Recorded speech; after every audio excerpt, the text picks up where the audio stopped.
Les damos la más cordial bienvenida a Diálogos sobre Humboldt en los libros. En esta ocasión vamos a hablar de un botanista que vivió 150 años después de Humboldt, pero que sin duda por su trabajo de geografía de las plantas tiene que ver o se ubica, digamos, en el legado de Humboldt en el continente americano. Se trata de Carlos Reiche o Karl Reiche, y le pusimos a esto la biología y la botánica en México a principios del siglo XX, que es cuando él estuvo aquí. Vamos a dialogar Consuelo Cuevas Cardona y yo. Consuelo es experta en historia de la biología de México y va a podernos dar mucho del contexto en el que se desenvolvió Reiche. Si podemos pasar a la que sigue, por favor. Quisiera simplemente decir por qué se me ocurrió que Reiche pudiera estar en esta serie sobre Humboldt. En la pantalla ven ustedes a la izquierda un dibujo realizado por Goethe, por el escritor alemán Goethe, que era amigo de los hermanos Humboldt, y que después de una conversación con Alejandro von Humboldt sobre la geografía de las plantas, hizo este dibujo explicativo de lo que él entendió de lo que Humboldt estaba sistematizando. Vemos ahí también, para recordar nada más, el enorme acervo tanto de plantas como animales que Humboldt y Bonpland recogieron en todo el continente americano, bueno, en las partes del continente americano en las que estuvieron. En este caso se trata de una planta que conocemos como árbol de las manitas y que es endémico de México y de Guatemala.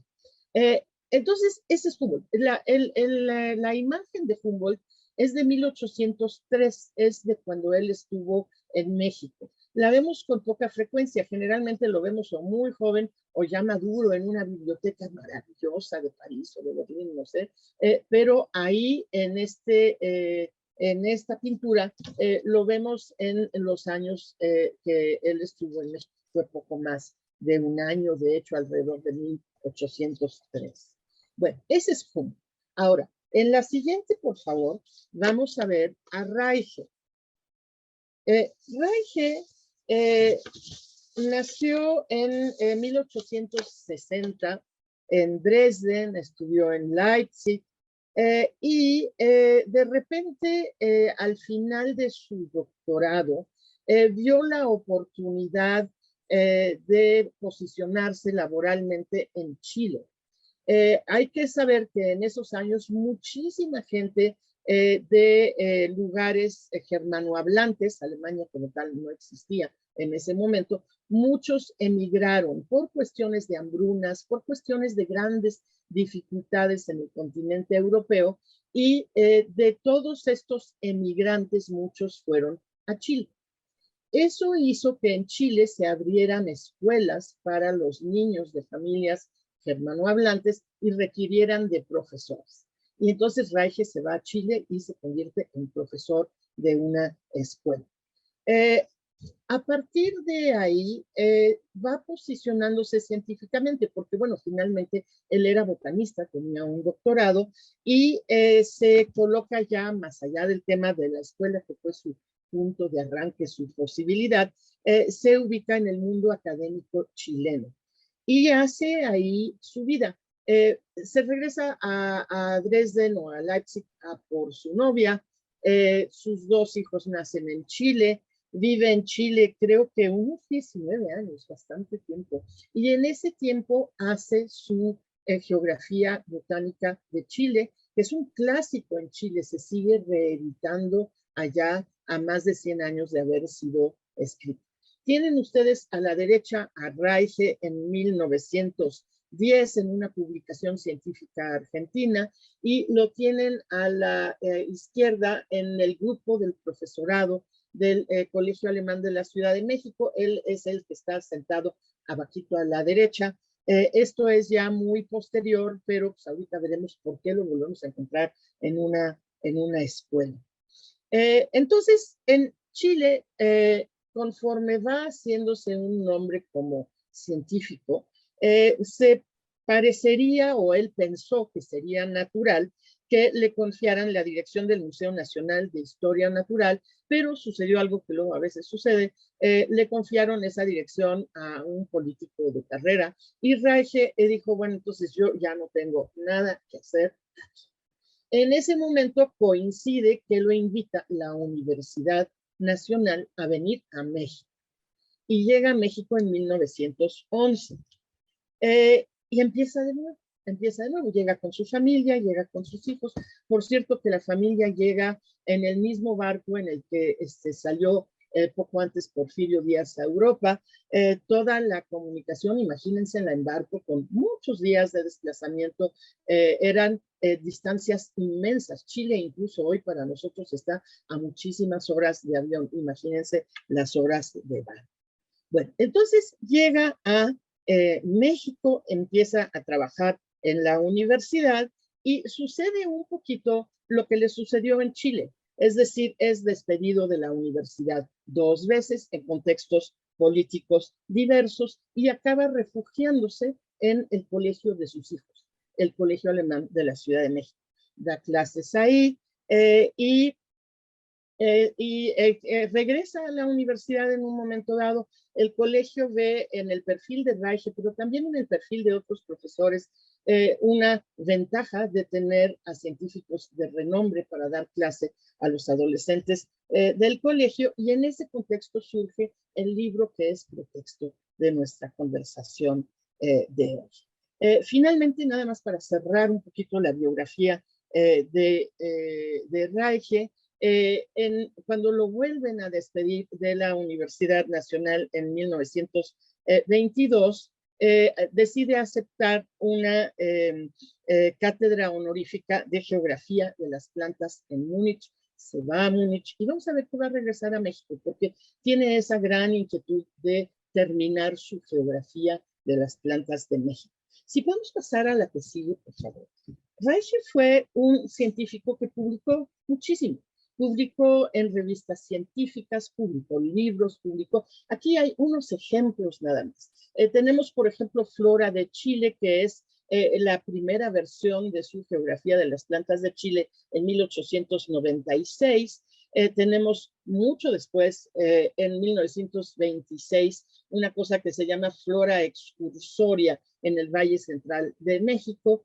Y al final tenemos un libro póstumo en alemán que publicó su mujer, que también es un libro que invita a recorridos de campo a través de México. Es una especie como de invitación, una guía ilustrada para personas que se interesan en los recorridos, de la misma manera que la Flora excursoria. Entonces, publicaciones científicas, publicaciones de divulgación ilustrada, y si podemos pasar a la que sigue, trabajos pedagógicos.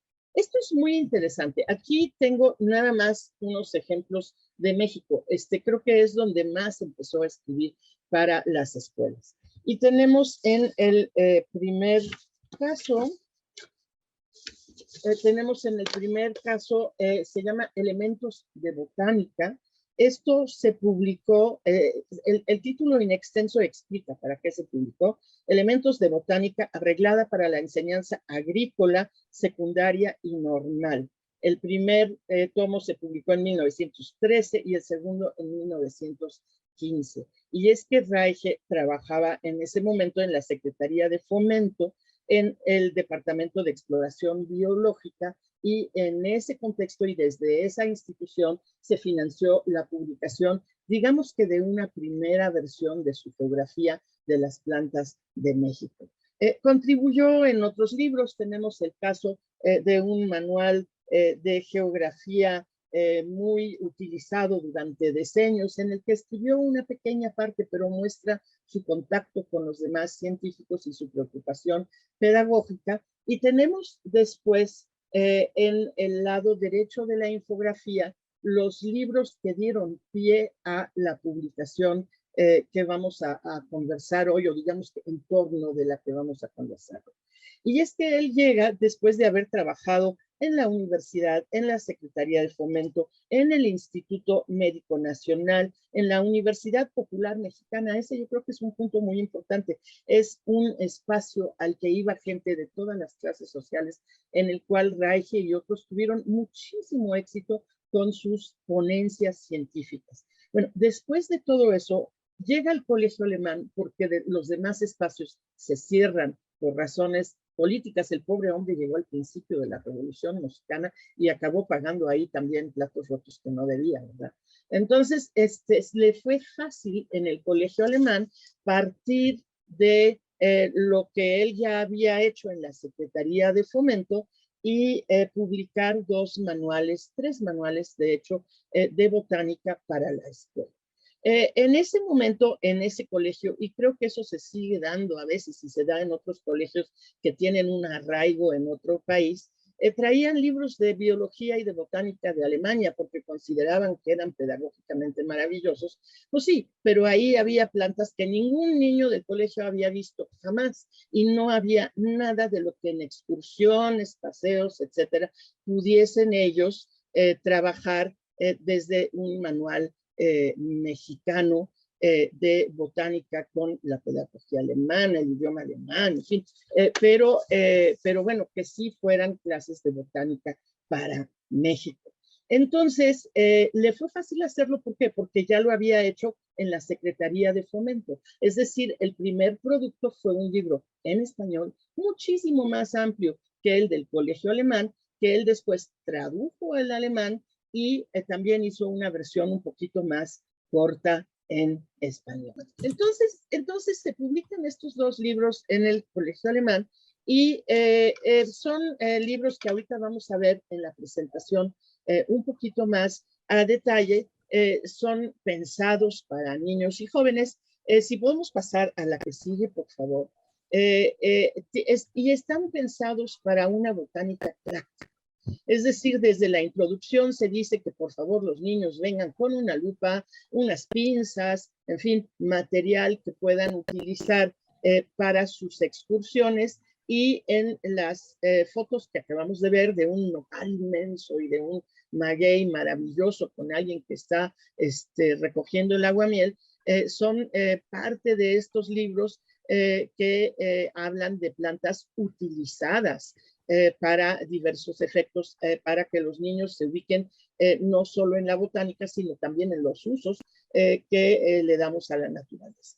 Hay unas imágenes maravillosas. Estos dibujos de plantas los hizo alguien que se llamaba Daniel del Valle, que también era profesor en el Colegio Alemán. Imagínense un colegio con muchísimos profesores de tiempo parcial que también trabajaban en otros lados, trabajaban en otras escuelas, trabajaban en el ámbito natural de su formación académica y bueno, pues había visiblemente una amistad entre alguien que hizo unos dibujos maravillosos y Reich, que tenía esa inquietud de cubrir todas las plantas que pudiese haber en el altiplano. Si podemos pasar a la que sigue, por favor. Les puse algunos ejemplos de lo que Reich puso en términos de ilustraciones en estos manuales de botánica escolares. Tenemos del lado izquierdo una rosa Montezumae, se llama el nombre científico, es una rosa salvaje, entre comillas, dice ahí a un lado, tiene toda la explicación de que pertenece a las rosáceas, tiene su dibujo para explicar las diferentes partes de la flor. Del lado derecho tenemos una flor de nopal. Si podemos pasar a la que sigue, por favor. Aquí tenemos una naranja y tenemos la flor de otra planta que se llama tumbabajeros. Todo esto con su respectiva explicación. Si podemos pasar a la que sigue, por favor, quisiera hacer 2 o 3 comentarios más sobre la biografía de Reich y esta geografía de las plantas de México que acabó siendo una obra inconclusa. Antes de pasarle la voz a Consuelo, que nos va a contextualizar todo lo que les estoy platicando en el mundo científico de México de principios del siglo XX. Entonces, Reiche, después de que lo vuelven a despedir de la universidad y ya con más de 60 años de edad, decide regresar a Alemania después de 35 o más años en Latinoamérica. Sí, realmente fue un cambio, yo creo, muy grande después de haber hecho toda su vida de adulto en Chile y en México. Sus hijos nacidos en Chile, criados parcialmente en México, esa familia era prácticamente latinoamericana. A tal grado, por cierto, que la esposa de Reiche era una feminista y hacía cosas muy interesantes también, eso habría que investigarlo. Cuando muere Reiche se regresa a Chile para decirles el arraigo de estas dos personas en Latinoamérica. Bueno, total, decide aceptar en Múnich esa cátedra honorífica, se va a Múnich, pero la inquietud de no haber podido concluir su geografía botánica de México o del altiplano mexicano lo hace regresar a México en 1926. Ahora, en 1926 en Europa también estaban en una situación muy difícil. Este hombre vivió continuamente en situaciones de contexto difíciles. Habían salido de la Primera Guerra Mundial, estaban económicamente bastante amolados, creo que ya estamos en la República de Weimar, es decir, no hay condiciones para que se apoye el trabajo científico de nadie. Y entonces Reiche regresa a México en condiciones materiales muy difíciles, viaja en un espacio de tercera o cuarta o no sé qué clase, ya es un hombre grande, llega a México, se queda en México como año y medio trabajando, pero se enferma. Llega a Alemania enfermo, llega con una colección grande de plantas, pero en realidad su salud ya no le permite hacer el trabajo de gabinete que se hubiese requerido para que su obra mexicana estuviese a la altura de su obra chilena, hecha pues 25 o 30 años antes. Reiche muere en su ciudad natal y su esposa decide donar la colección de plantas mexicanas que Reiche se trae de su último viaje a la colección estatal de botánica de Múnich, donde está hasta la fecha. Incluso en Múnich hay una calle con el nombre de Reiche y su esposa se encarga también de esta obra póstuma que redondea de alguna manera, digamos, el legado de Reiche en México. Entonces, tenemos a un personaje que en Chile es mucho más recordado que en México. Quizás Consuelo nos pueda explicar por qué Reiche y otros no son tan recordados en México, pero con una obra en cuanto a la geografía de las plantas absolutamente inmensa, un trabajo pedagógico muy grande. Aquí lo vemos, por cierto, vemos que está en medio atrás, ya es un señor muy grande, rodeado de alumnos del colegio alemán. Él fue el mentor de más de un biólogo, más de un botanista, y ese énfasis de salir a campo formó a muchísima gente. Su biografía mexicana está en este libro que estamos presentando, que por cierto fue publicado por el Colegio Alemán el año pasado para homenajear a Reiche y también para subrayar un tipo de encuentro en la pedagogía y en la ciencia entre México y Alemania, que es lo que caracteriza a este colegio. Bueno, entonces, Consuelo, esto diría yo como introducción a la persona de Reiche, pero en realidad necesito y necesitamos el contexto que puedas darnos sobre el personaje en su momento en la Ciudad de México. Contexto, por cierto, que me platicaste ya antes de que publicara yo la introducción que escribí para este libro y te lo agradezco mucho porque no hubiera yo podido poner nada de lo que ahí puse si no me lo hubieras platicado tú. Muchas gracias. No, pues al contrario, muchas gracias por la invitación. Y sí, en efecto, bueno, Reiche llega a una institución que se estaba creando apenas, porque justo Sierra, que era el secretario de Instrucción Pública, en ese entonces, su sueño era unificar todas las escuelas que había en México, la escuela de ingeniería, la escuela de medicina, la escuela de jurisprudencia, en una universidad nacional. Vamos a recordar que ya había existido durante el siglo XVI, XVII la Real y Pontificia Universidad de México en un contexto religioso. Pero aquí lo que se pretendía era crear una universidad nacional unificada, porque existían las escuelas separadas, pero unirla y como así como la fresita del helado, crear un centro en donde se formaran los investigadores científicos, que fue la Escuela Nacional de Altos Estudios. Para Justo Sierra eso era muy importante, unir las escuelas, pero además que existiera un centro de posgrado, una escuela donde se dieran clases para los científicos, para que se formaran científicos. Por supuesto, desde que él planteó esta idea, recibió muchas críticas, porque se decía, pero ¿cómo en un país tan pobre? ¿Para qué crear escuelas para científicos? Debo decir que en ese entonces ya había centros de investigación en México. Bueno, ahorita voy a plantear, pero se crea la Escuela Nacional de Altos Estudios y para iniciar se invita a científicos de gran renombre. Por ejemplo, para dar la cátedra de psicosociología se invitó a James Mark Baldwin, ¿no? Para dar antropología a Franz Boas y para dar botánica a Carlos Reich, ¿no? Se le invita, pero el problema de Boas y de Baldwin es que no hablaban español. Entonces daban las clases en inglés. Y la gran ventaja de Carlos Reich, que es finalmente el que se queda en México, es que sí hablaba un perfecto español por haber vivido en Chile, ¿no? Muy bien, entonces él inicia con un curso de evolución. Debo decirte que no era el primer curso de evolución que se daba en México. Ya se había dado en la Escuela Nacional Preparatoria y en la normal cursos de evolución dentro de un curso de biología.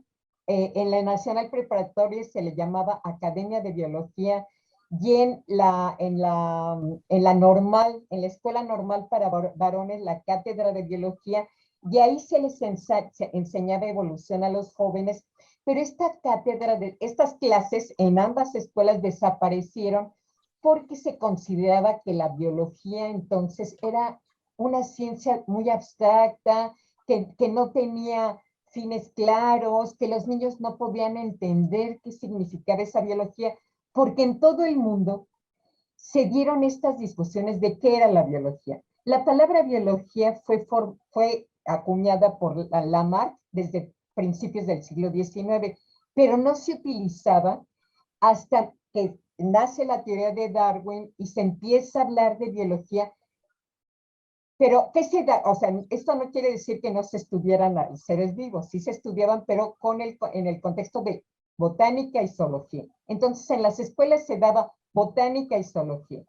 Se empieza a dar biología y en 1908 se dice que no, que es demasiado abstracta y desaparece esta materia de ambas instituciones.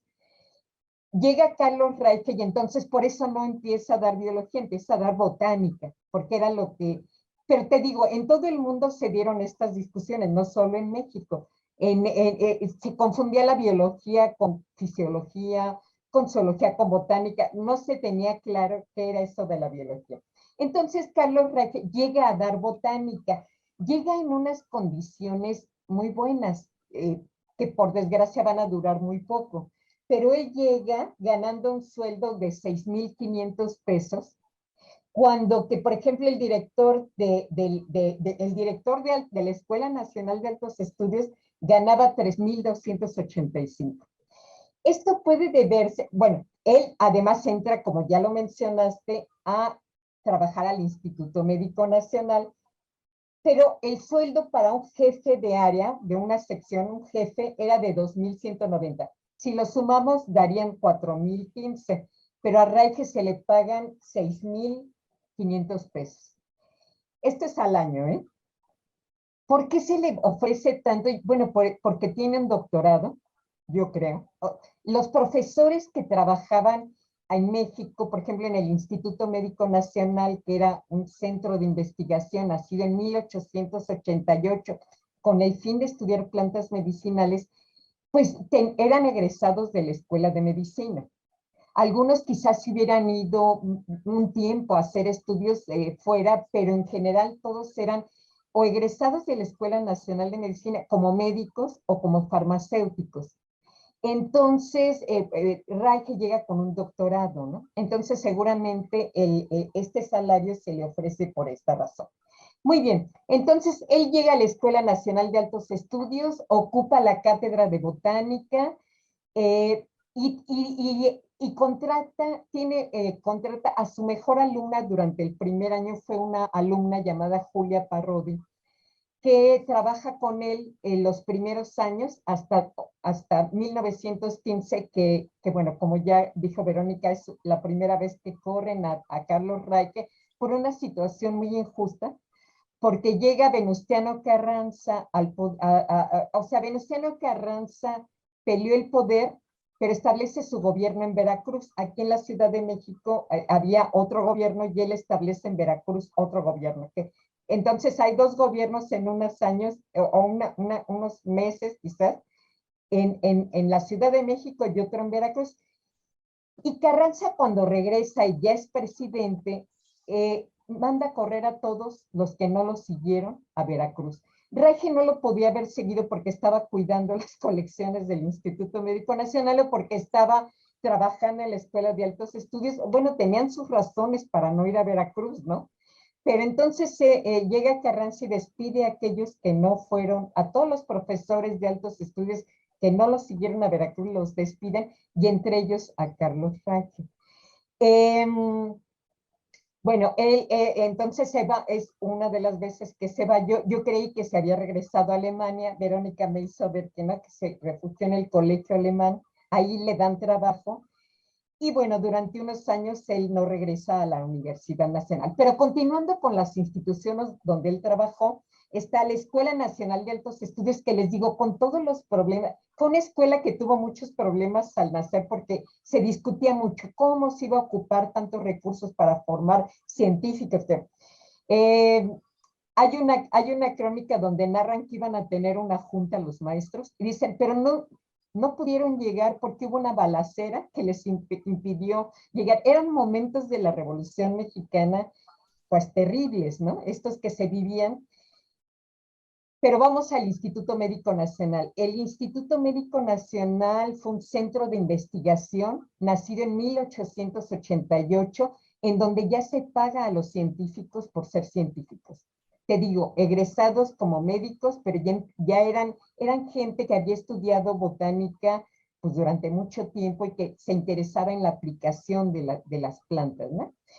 Y este Instituto Médico Nacional tenía varias secciones. La de Historia Natural, en donde se identificaba las plantas, la de Química Analítica, en donde se analizaba qué compuestos eran los que curaban, la de Fisiología Experimental, se aplicaban los compuestos a animales de laboratorio, y la de Terapéutica, donde se daban estos compuestos a enfermos hospitalizados.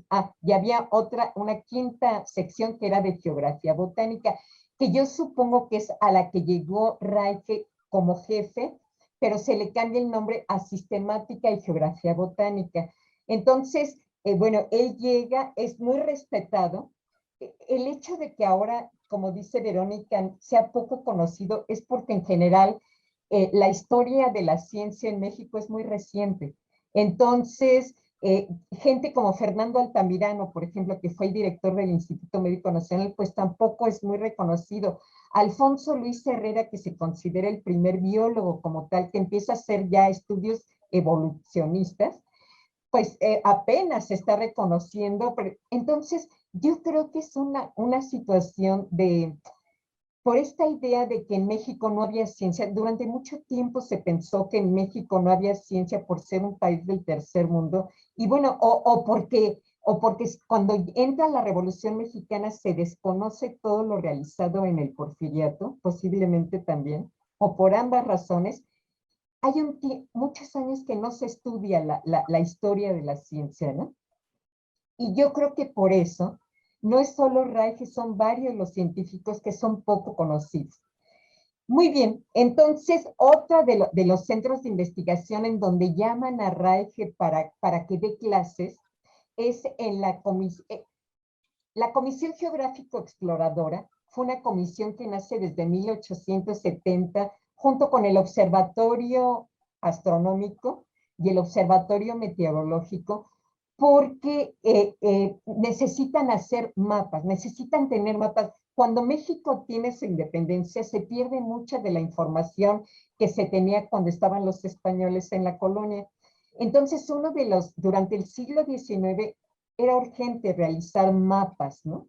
Y entonces se forma la Comisión Geográfico Exploradora junto con estos observatorios para unirse, trabajar en conjunto para la formación de mapas.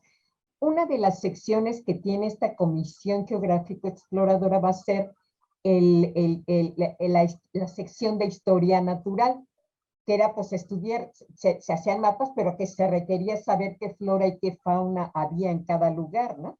Entonces se forma esta sección de historia natural, y en esta sección, que después empieza a tomar otros nombres, porque conforme pasa el tiempo y va pasando de historia natural a biología, por eso es que después se llama Departamento de Exploración Biológica del Territorio Nacional, que es a donde llega Reige. Y te voy a decir, con mucho respeto, yo he encontrado informes donde se dice que el doctor Reige iba a dar una explicación para los alumnos y para los profesores de este departamento, porque él empieza a dar ahí clases. Se intenta formar una escuela de naturalistas en este Departamento Biológico del Territorio Nacional, pero bueno, este departamento va a desaparecer en 1915, o sea, tiene muy poco, porque van a ser la Dirección de Estudios Biológicos. Entonces, bueno, debo decir que este departamento tenía un museo propio, el Museo de Tacubaya, era un museo de historia natural de Tacubaya. Había otro museo de historia natural muy ligado al Museo Nacional, o a la sección es que bueno, eso es otra historia, pero había otro museo de historia natural en el Chopo, el de Tacubaya, y estos museos, los laboratorios del Instituto Médico Nacional y el Departamento de Exploración Biológica se van a unir en 1915 para dar nacimiento a la Dirección de Estudios Biológicos, que era el sueño de Alfonso Luis Herrera, el primero en llamarse a sí mismo biólogo. Yo soy biólogo, ¿no? Y entonces él lucha porque se deje de estudiar a los seres vivos, él decía, de una manera fija, para estudiarlos con la perspectiva evolucionista. Y entonces él lucha para que el Museo Nacional de Historia Natural, los museos se unan junto con los laboratorios del Instituto Médico Nacional y se forma esta Dirección de Estudios Biológicos que va a existir de 1915 a 1929. Y bueno, a Reige le toca vivir estos movimientos, mientras tanto en la Escuela Nacional de Altos Estudios, donde por ejemplo Alfonso Luis Herrera quería dar clase, ¿no? Pero no le dan clases porque primero ocupa la cátedra de botánica Carlos Reige y él, bueno, no dice nada. Después le dan la clase de zoología y Reige regresa a dar biología. Fíjate, bueno, él regresa en 1923, Reige regresa a impartir clases de biología y teoría de la evolución a la escuela. Pero el 31 de diciembre de 1924, ya con Obregón, los profesores recibieron una carta en la que les decían que por razones de dinero se cierra la escuela, ¿no? Entonces, ahí se ve algo muy interesante porque los alumnos empiezan a pelear que debe existir la Escuela Nacional de Altos Estudios porque ahí hacían trabajo de investigación. Entonces, bueno, gracias a que pelean, pues se vuelve a abrir la escuela en 1925. Pero Reige ya no sé si regresa, tú has de saber eso más que yo. Pero bueno, esta es la historia, este es el contexto al que llega Reige, un contexto en el de que sí había ya trabajo de investigación científica pero había muchos jalones y estirones para darle recursos a la ciencia. Y bueno, Reige llega a este lugar, a estos lugares a trabajar, realmente ocupa cargos en varios de los centros de investigación, donde te digo, yo lo que observo es mucho respeto. Incluso Alfonso Luis Herrera, que era bastante peleonero, no pelea que le den la clase de biología, sino hasta después ya se la dan, cuando Reige ya no está.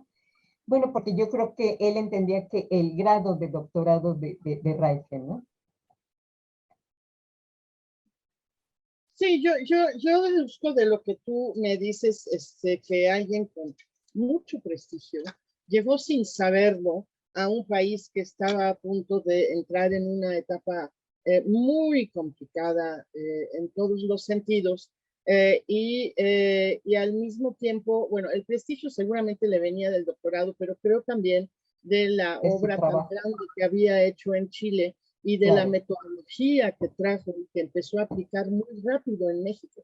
Si ustedes se Sí, imaginan, llegó en 1911 y su primer libro de botánica del Valle de México lo publicó en 1913. Eso a mí me habla de alguien mucho, mucho, muy trabajador. sí, Evidentemente que el tema de tener tanto arraigo en Latinoamérica, de hablar muy bien el idioma, me imagino que llegó con un cantadito chileno que a lo mejor después se convirtió en mexicano, también lo diferenciaba de otros científicos que se trajeron del extranjero, ¿no? También es cierto, y aludes brevemente, pero creo que eso daría para una charla mucho más amplia, que Reige, si bien es un científico extraordinario, no es para nada el único. Sus relaciones con los científicos mexicanos, hasta donde yo pude verlo, son muy buenas. Trabaja con ahínco en las instituciones que tienen esas grandes dificultades para sobrevivir en esa época. Es decir, está totalmente dedicado a la causa común con otros, de ir estabilizando la ciencia botánica, sí, pero es muy interesante lo que dices de la biología. Hoy nos parece que es una palabra clarísima, ¿verdad? Pero pues también se tuvo que construir. Reige no se entiende y no hubiera hecho lo que hizo, supongo en Chile igual, pero no lo he mirado tanto, no hubiera hecho lo que hizo en México de no haber estado tan compenetrado con las instituciones y con los científicos mexicanos. ¿Cómo sí, ves? sí, sí, sí, definitivamente te digo, yo veo en ese informe que se da donde Reich da una clase, se dice el profesor Reich dará clase de tal a tal hora y te digo, era para alumnos y para profesores, ¿no? Era para todos porque él estaba haciendo los estudios de diferentes familias botánicas e iba a enseñar cómo hacer las disecciones y los estudios, o sea, sí, fue muy reconocido y tienes razón, no era solo el doctorado, era toda su obra anterior. Y sí, llega a un México que sí, que bueno que lo mencionas, donde sí había científicos, pero siempre los científicos vivían, por lo menos desde la época del porfiriato y durante la revolución, por supuesto, con la incertidumbre de si iba a haber dinero. Por ejemplo, en el Instituto Médico Nacional, ellos decían, bueno, permítanos poner anuncios en la revista, ¿no? Porque ellos tenían sus anales y sus boletines, y decían, permítanos poner anuncios en las revistas para tener dinero. No, eso no se puede. El fin del instituto no es comercial, el fin del instituto es hacer una obra para el pueblo. Y entonces no los dejaban, pero les restringían el presupuesto, ¿no? Un año les daban dinero y al siguiente se lo limitaban. Y a este mundo llega Carlos Reige, ¿no? Te digo, con un buen sueldo que le duró pues poco, porque si llega de 1911, ya en 1915 lo corren y luego ya regresa, y supongo, ya no sé en qué condiciones regresó, no he visto los pagos, no me los he encontrado en los archivos de cuando regresa en 1923, pero ya la situación era difícil en las instituciones.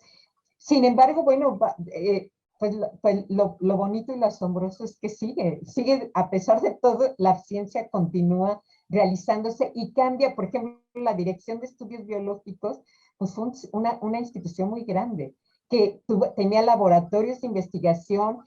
Alfonso Luis Herrera logra que se forme el zoológico de Chapultepec, un jardín botánico, una estación de biología marina, y los dos museos, bueno, el Museo de Tacubaya y el del Chopo se unen, y hay unas fotografías muy bonitas donde pues entra mucha gente a ver al museo, a ver los ejemplares, ¿no? Entonces, pues Alfonso Luis Herrera logra esto, es una institución muy grande, pero en 1929, justo cuando la universidad adquiere su autonomía, todos los centros de investigación pasan a la universidad.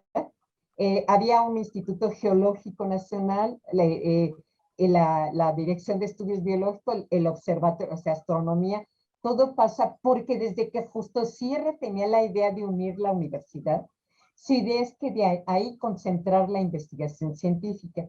Entonces, cuando nace la Escuela de Altos Estudios, se pide a los directores de los centros de investigación, que estaba, te digo, el Geológico, el Médico Nacional. Había un instituto bacteriológico para estudiar ya las bacterias, había un instituto de higiene para estudiar enfermedades, y se pide a los directores que le rindan cuentas al director de la Escuela Nacional de Altos Estudios. Algunos hacen caso, otros no, pero la idea era concentrar la investigación. Y esto se va a lograr en 1929, que entonces la Dirección de Estudios Biológicos pasa a ser el Instituto de Biología de la UNAM, que es actualmente. Todas las colecciones, el Instituto de Biología de la UNAM heredó todo el herbario del Instituto Médico Nacional, de la Dirección de Estudios Biológicos y todas las colecciones. Todo pasó a la UNAM. Es muy rica y por eso es el centro de investigación actualmente, porque desde entonces pues nace ya como Universidad Nacional Autónoma de México, que logra la autonomía. Te digo, se le entregan todos los centros de investigación existentes, ¿no? Digamos, por llamarlo de alguna manera, se pasan todas las colecciones a la UNAM, y los museos y todo pasa a la UNAM. Entonces, bueno, para entonces Carlos Reige ya no estaba. ¿Cuándo murió, Verónica? Él murió en 1929, a los 69 años. Estuvo en México hasta el 22, regresó en el 26-27 con la idea específica de recolectar plantas para terminar su geografía de las plantas del altiplano, y regresa a Alemania, donde vive año y poquitos más. Llegó ya bastante enfermo y muere en el 29. Muere en el 29 con la obsesión de las plantas del altiplano mexicano. Eso yo creo que es muy importante recalcarlo. Sí, el corazón de Reiche estaba en Chile y en México, en vida, y su obra está en Chile y en México. Eso que dices del Instituto de Investigaciones Biológicas me parece interesante, porque a lo mejor ahí le podemos seguir un poquito la pista, un poquito más la pista a esa geografía de las plantas inconclusa, que yo creo que sí fue como su gran tristeza viendo su propia degradación física, no haber podido terminar ese gran proyecto de su vida. Yo creo que es algo que quería dejarlo, además, ¿no? Es muy interesante, bueno, él y otros vivieron los tiempos más convulsos que nos podemos imaginar. Es decir, hoy nosotros estamos igual de, ay, a ver si va el presupuesto, porque todo se fue a COVID y quién sabe qué.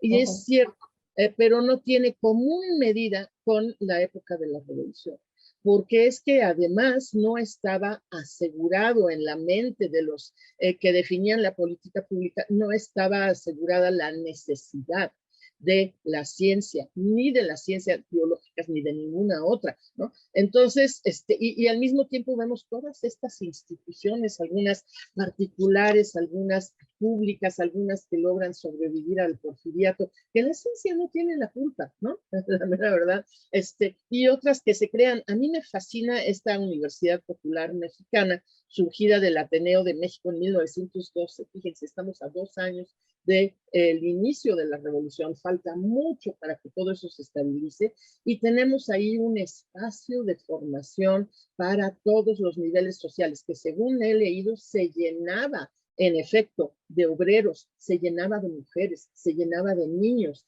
que escuchaban a Reich y a muchos otros. Eso es absolutamente fascinante. Sí. Les quiero comentar digamos, 2 o 3 vertientes más de Reich que no son del todo en el ámbito de su trabajo científico. Cuando Reich llega a México, tú lo comentabas, para los que lo invitaron, fue muy importante que él dominara el español. Pero claro, cuando él sale de la universidad en el contexto de Carranza que nos cuentas y se va a refugiar al colegio alemán, ahí es al revés. Ahí lo quieren porque habla alemán, ¿no? Y efectivamente Reich, que dedicó su vida a temas que trató en español, todo lo publicó primero en español, etcétera. Reich al mismo tiempo tenía su fascinación cultural por algunas cosas de su lugar de origen. Por ejemplo, lo fascinaba Goethe. Él dio clases en el colegio alemán sobre el personaje, sobre la literatura de Goethe. Puedes seguir en los anuarios del colegio alemán de esos años los temas que él trataba y los temas que él daba como preguntas para examen, etcétera, etcétera. Es decir, era mucho más complejo el personaje que su dedicación a la botánica o su dedicación a la biología. Hay una, pues hoy lo vería yo como anécdota, pero que creo que dice mucho de la pareja Reich. Reich daba clases a adolescentes, hombres y mujeres, que en esa época por ratos los separaban todavía, ¿verdad? Cosa difícil de imaginar hoy, y por ratos estaban en grupos mixtos. Y entonces él plantea en un examen o en una tarea para las mujeres en qué situación profesional se imaginan a futuro. Estamos hablando de 1915, 16, 16. Y les da una lectura, no me acuerdo ahorita de quién, una feminista europea. Y entonces hay unos papás que se ofuscan, que dicen que es una barbaridad, que cómo le dio a su hija inocente una lectura en la que le hablan de vivir una vida fuera del hogar, digamos, dedicándose a otras cosas, se quejan con el director, se quejan en la embajada de Alemania, bueno, se vuelve un escándalo. Y Reich contesta, tenemos la contestación, son creo que 2 cartillas manuscritas de lo que Reich contesta. Y entonces él dice que, uno, le da mucha pena haber molestado en su inocencia a esta joven y que, bueno, pues que en realidad cuando ella empezó a sentirse incómoda hubiese podido dejar de leer, ¿verdad? Me parece un sentido del humor bastante extraordinario. Y lo otro que dice es, bueno, en efecto yo no volví a leer ese texto antes de dárselo a mis alumnos.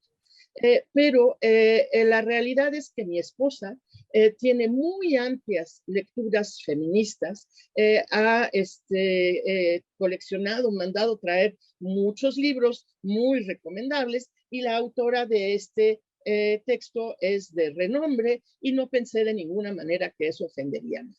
Y entonces lo que yo aprendo ahí es que en el hogar de los Reich, la señora Reich tenía su vida intelectual propia, que contribuía a lo interesantes que deben de haber sido las conversaciones en esa casa y que Reich aprovechaba, digamos, ese interés de su esposa para sus clases a las y los adolescentes de un colegio particular de la Ciudad de México, que seguramente más de una ha de haber acabado, después de una pues, buena formación que recibían ahí, ha de haber acabado en trabajos fuera del hogar que entonces todavía ahora sí que se nos tenía preparado a las mujeres, ¿verdad?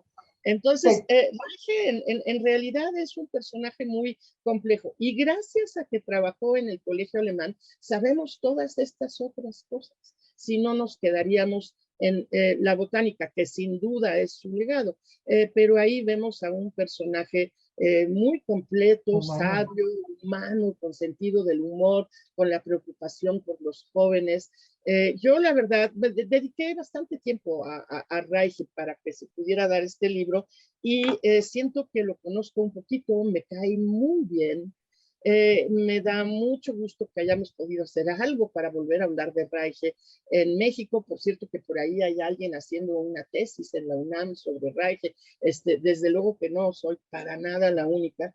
¿Qué personaje? Una muestra de su feminismo es que contrata a Julia Parodi, ¿no? Que era una alumna, era una mujer. Fíjate que ayer me puse a ver, bueno, quién fue Julia Parodi, no me había llamado, digámosla, y me metí a revisar. Ella se casó en 1916 con un escritor, Carlos González Peña. Y entonces buscando, me encuentro con cartas, un libro de cartas, en donde dicen, Carlos se acaba de casar con Julia Parodi, una profesora de la universidad. Imagínate, pobre Carlos, escribe ese autor para que se vea cómo en ese entonces el que la mujer trabajara era, pues no se consideraba, los hombres no lo consideraban bueno, digamos, y sin embargo, Carlos Reige, pues contrata a una mujer, ¿no? Es muy interesante. Ya no supe qué más, seguramente ella se casó y ya no siguió con un trabajo profesional, ¿no? Pero sí hubo otras mujeres que siguieron trabajando profesionalmente, pero pocas. O sea, esto de la lucha feminista actual es una lucha fuerte que debe seguir dándose, porque sí vemos en un pasado donde el pensamiento, o sea, alguien como Carlos Reige no era frecuente, ¿no? Por más que fueran intelectuales y no aceptaban el trabajo femenino, ¿no? Y sin embargo, ya desde entonces se da la lucha de las mujeres, pero te digo, pocas, ¿no? Pocas, que están luchando para, pues, abrirse también un camino profesional. Sí, era un mundo de hombres, era totalmente un mundo de hombres. Revisando el archivo histórico del Colegio Alemán, se ve muy bien en las listas de profesorado. Es decir, las mujeres estaban en preescolar, estaban en la primaria, daban clases, híjole, ahora sí que de manualidades y cosas así.